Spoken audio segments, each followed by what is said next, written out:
Salut à tous, c'est Nico, j'espère que vous allez bien, moi ça va super bien. Aujourd'hui je vais vous faire découvrir un objet que certains d'entre vous ne connaissent mais pas du tout, mais qui pour d'autres va sans doute rappeler des souvenirs mémorables. En 1980, Nintendo, et ce bien avant de sortir sa toute première console de salon, et même avant la Game Boy, avait commercialisé des jeux vidéo portables. À l'époque, on appelait ça tout simplement les jeux électroniques, et Nintendo avait appelé cette série de jeux les Game & Watch, Game parce qu'il y avait un jeu à l'intérieur, et Watch parce que cette petite console portable donnait aussi l'heure, et elle faisait aussi réveil. Et il y a eu plein de jeux différents, et chacun d'entre eux était unique puisqu'à un jeu correspondait une console avec son propre design et sa propre couleur et parfois son propre écran modifié. L'affichage était 100% LCD exactement comme le type d'écran qu'on voit sur les montres à quartz Casio qui était aussi super populaire dans les années 80. Et les Game & Watch, il y en a quand même eu 59 modèles différents de 1980 à 91. Parmi les personnages présentés dans ces jeux, il y avait un certain Mario, il y avait aussi Donkey Kong et même Link. Et pendant ces 11 années, il y a eu plusieurs séries de Game & Watch qui variaient suivant le format des consoles, parfois un écran, parfois deux écrans. Et si on regarde par exemple les séries multiscreen avec un écran en haut et en bas, eh bien on pense évidemment à la future Nintendo DS. Chez Nintendo, c'est un certain Gunpei Yokoi qui a imaginé les Game & Watch et qui plus tard sera aussi l'inventeur de la Game Boy. Bon alors tout ça, ça remonte à très loin et vous le savez, la nostalgie, c'est une émotion que maîtrise parfaitement Nintendo.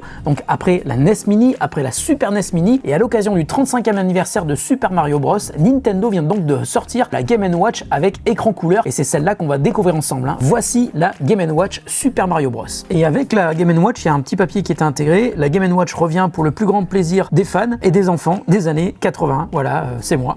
Je sais pas s'ils ont prévu d'en sortir d'autres, mais en tout cas, ça me fait super plaisir de pouvoir vous présenter celle-là. Alors, à l'arrière de la boîte, on voit qu'il y a 4 fonctionnalités dans ce Game & Watch. Il y a Super Mario Bros, l'original, donc avec un écran couleur, donc c'est ça qui va changer. Il y a Super Mario Bros 2. Attention, c'est pas Super Mario 2, c'est Super Mario Bros 2, qui est aussi appelé The Lost Levels, qui est sorti aussi dans Mario All-Star, si je me trompe pas. Ensuite, il y a Ball. Ball, c'était le tout premier jeu sur le tout premier Game & Watch. Et puis, il y a la fonction horloge. Avec le look de Mario, ça va quand même être assez original. J'ai aucun souvenir de mon unboxing des Game & Watch quand je les avais achetés quand j'étais plus jeune.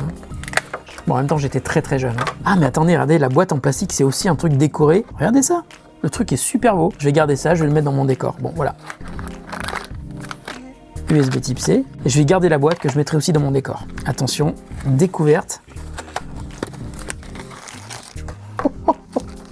Oh, c'est tout petit. Enfin, c'est tout petit, c'était comme ça à l'époque, mais c'est juste que je me rappelle plus. Ou c'est moi qui étais plus petit. Donc voilà. Alors le bouton pour l'allumer est sur le côté. On va l'allumer. Press time button. Ok, alors ça doit être celui-là.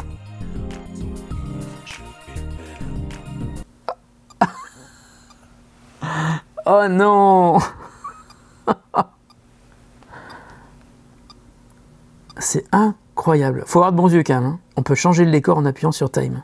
Wow. Donc là il y a la croix directionnelle. Gunpei Yokoi, qui est donc l'inventeur du Game & Watch et de la Game Boy, est aussi l'inventeur de la croix multidirectionnelle. Voilà, on va lancer un petit Mario Bros pour voir. Ok, c'est parti.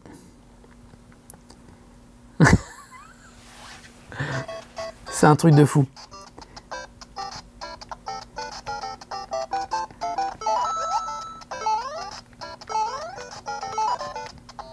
L'écran est minuscule. Ah!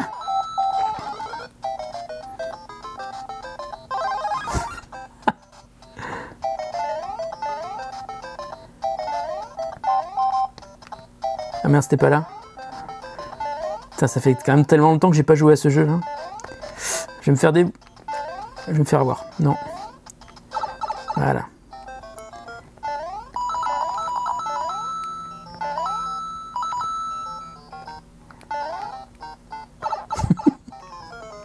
C'est un truc de fou. Oh là là. On va se faire le premier niveau juste.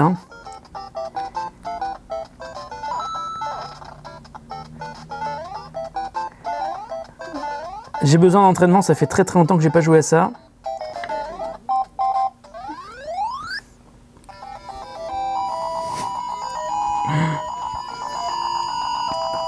Waouh, incroyable. D'accord, j'ai gagné, ok. Alors je sais pas comment on fait pour revenir. Reset game. On peut monter le volume, on peut changer la luminosité.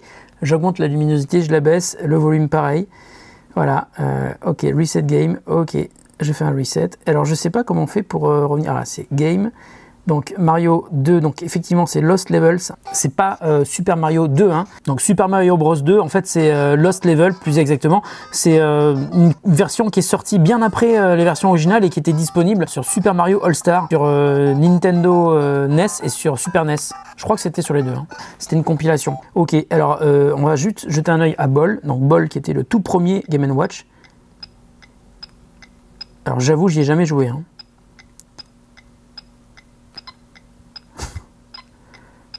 Ah, c'est rigolo.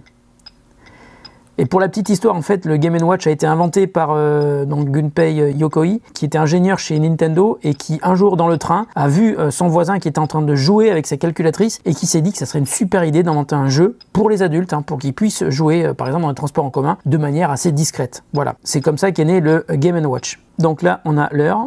Ah, par contre, on entend les secondes.